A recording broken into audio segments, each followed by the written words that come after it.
Bismillahirrahmanirrahim. Assalamualaikum warahmatullahi wabarakatuh.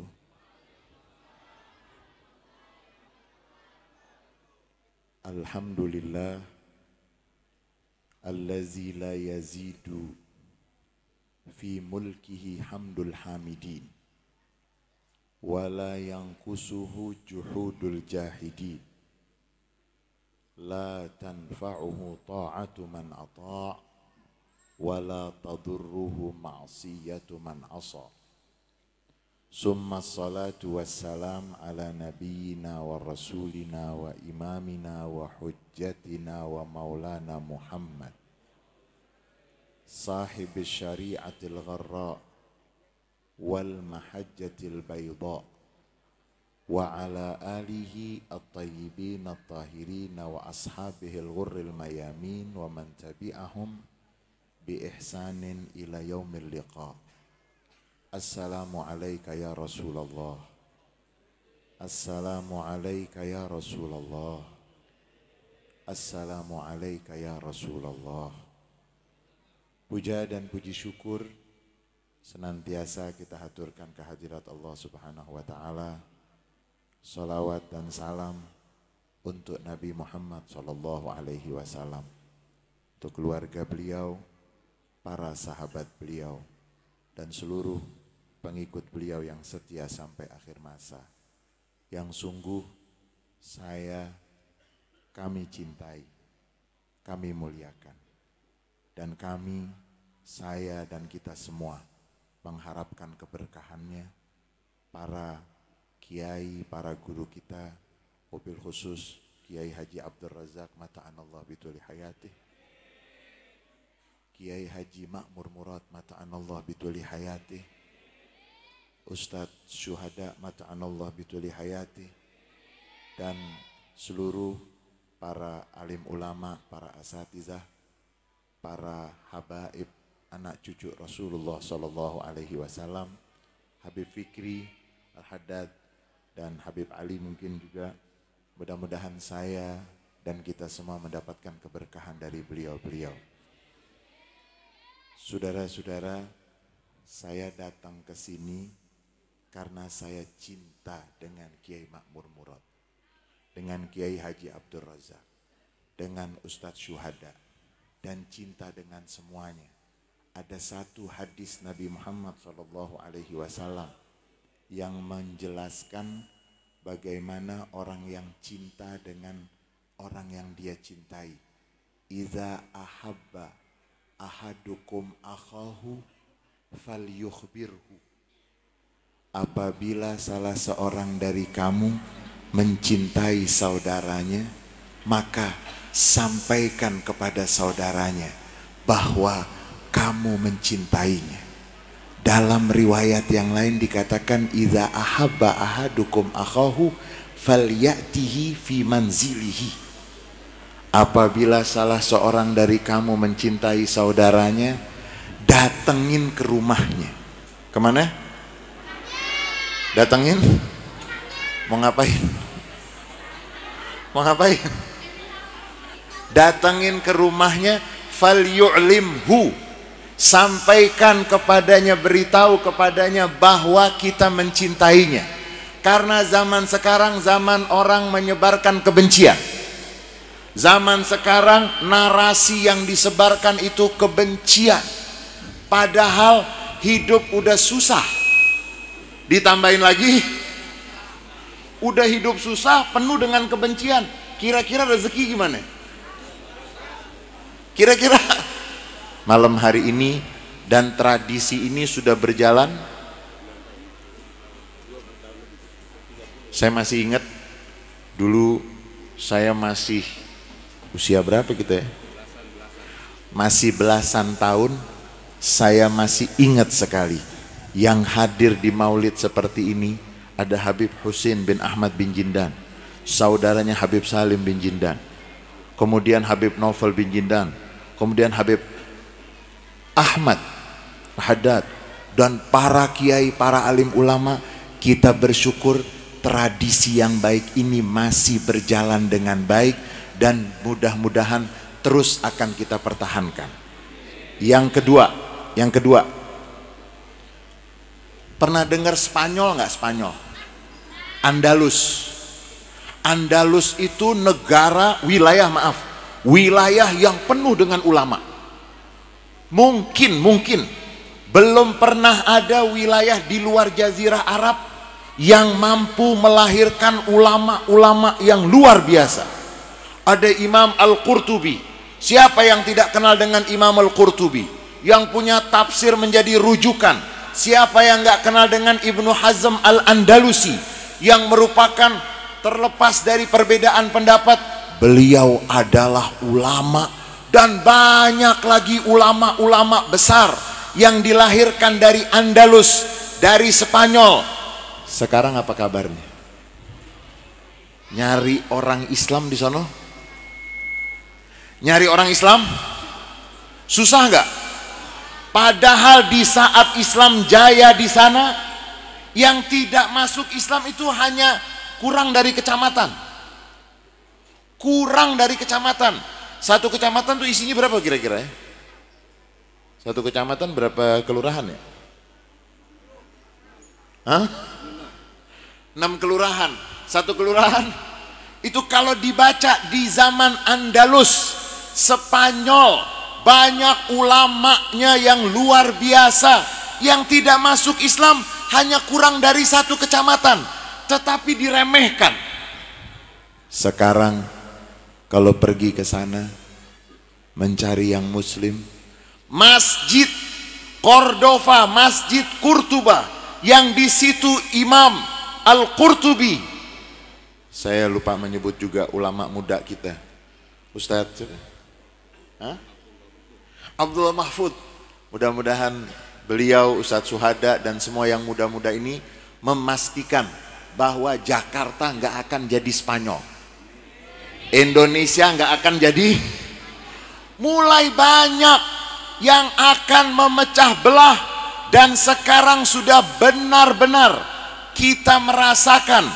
Jadi kalau Spanyol begitu banyak ulamanya, Andalus begitu banyak ulamanya, tapi sekarang hanya menjadi sejarah. Mencari orang yang sholat berjamaah sudah nggak ada, mencari masjid itu sudah sulit, dan yang ada masjid itu tinggal sisa-sisa saja. Kita mengharap apa yang kita lakukan malam hari ini menjadi bagian yang akan menjaga, yang akan merawat, yang akan memastikan bahwa Islam di Indonesia akan benar-benar kita warisi dari para pendahulu kita, dan kita siapkan estafetnya untuk yang generasi setelah kita. Kemudian yang ketiga, kira-kira di sini ada setan nggak? Ada setan? Ada setan nggak? Banyak nggak setan? Waktu Nabi Muhammad SAW menyampaikan khutbah Hajjatul Wada, silahkan membaca tentang Hajjatul Wada, haji perpisahan yang dihadiri oleh sekian banyak. Selamat datang kita sampaikan kepada Habib Anis mata'anallah bituli hayati dan rombongan. Waktu haji perpisahan, ibu pernah baca nggak tentang haji perpisahan? Ibu kebanyakan dengerin apa? Coba dengarkan khutbah Hajjatul Wada. Orang-orang di luar Islam tuh kagum dengan pidato Nabi Muhammad SAW di haji perpisahan, sampai banyak dari mereka yang meneliti masuk Islam karena 1400 tahun yang lalu, dari tanah yang padang pasir, dari padang Arafah. Mudah-mudahan semuanya sampai ke Mekah, sampai ke Madinah untuk haji, untuk umrah, untuk ziarah Rasulullah SAW, dan sampai ke Masjidil Aqsa. Palestina sudah merdeka, Palestina sudah menang, sehingga kita bisa sholat di Masjidil Aqsa. dalam keadaan tenang, bersyukur terhadap kenikmatan, 3 masjid bisa kembali lagi. Haji perpisahan, Nabi menyampaikan pidatonya, mereka yang meneliti itu kagum, karena dalam pidato tersebut Nabi Muhammad menyampaikan tentang ekonomi, Nabi Muhammad menyampaikan tentang sosial, Nabi Muhammad menyampaikan tentang wanita. Istausu bin nisa'i khaira. Nabi Muhammad mengatakan, pegang wasiatku, perlakukan wanita dengan sebaik-baiknya. Kemudian Nabi Muhammad mengingatkan ada praktek ekonomi yang namanya riba. Padahal waktu itu praktek riba paling banyak dikuasai oleh paman Nabi, bernama Abbas bin Abdul Muttalib, paman Nabi yang kaya raya. Dan kalau baca sejarahnya Sayyidina Abbas bin Abdul Muttalib, ketika Sayyidina Abbas belum masuk Islam, peristiwa perang Badar, di antara yang tertangkap di perang Badar itu ada Sayyidina Abbas bin Abdul Muttalib, belum masuk Islam waktu itu, atau paling tidak belum menunjukkan keislamannya. Begitu ditangkap, Nabi Muhammad buat peraturan, yang kaya-kaya dari penduduk Mekah yang ditangkap harus tebusannya mahal. Dan yang paling mahal tebusannya siapa? Paman Nabi yang namanya Abbas, karena orang kaya. Begitu dapat paling mahal, Sayyidina Abbas bin Abdul Muttalib mengatakan, wahai Muhammad, aku kan pamanmu. Gak bisa. Muhammad, pamanmu nih gak punya duit. Pamanmu gak punya. Yang namanya encang atau encing suka bohong gak? Suka bohong gak? Ngakunya gak punya. Rasulullah bilang, wahai paman, uang yang paman simpen sampai istri paman gak tahu, yang tahu hanya paman, itu kan masih banyak.